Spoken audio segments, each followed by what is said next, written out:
اسکندر، من برای یه کاری میرم بیرون. 1 ساعت دیگه برمیگردم. مواظب عایشه باش. کجا میخوای بری؟ آقا اسحار به هم زنگ زد. میخواد منو ببینه. چرا؟ وقتی ببینمش میفهمی.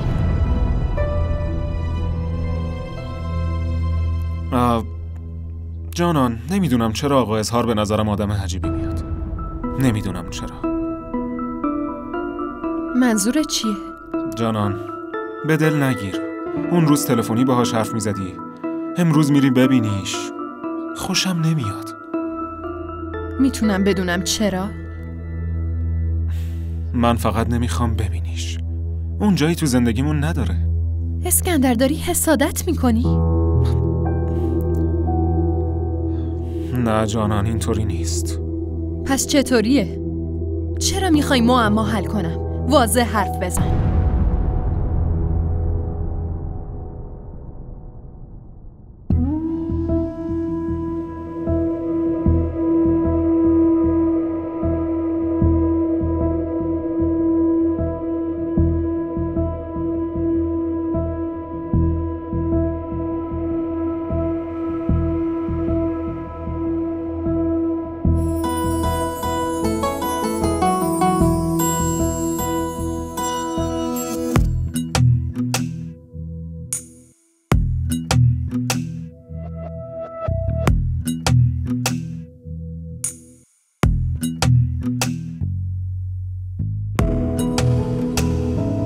واقعا برات متاسفم اسکندر. حتی تصور نمی کردم اینقدر کوته فکر باشی. مگه چی گفتم که اینطوری داری واکنش نشون میدی؟ فقط میگم دیدنش اونقدر مهم نیست. برای من مهمه. اون توی زندگیم خیلی اهمیت داره اسکندر. چطور میتونم نادیدش بگیرم؟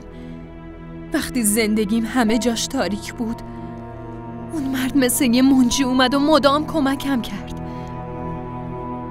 امروز اگه توی این خونم، اگه میتونم درس بخونم، فقط به خاطر اون مرده.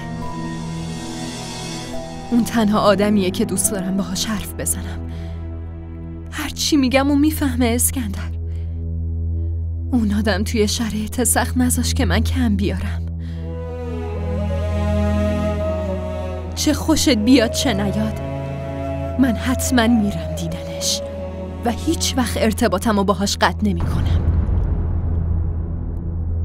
اینو تو ذهنت داشته باش اسکندر.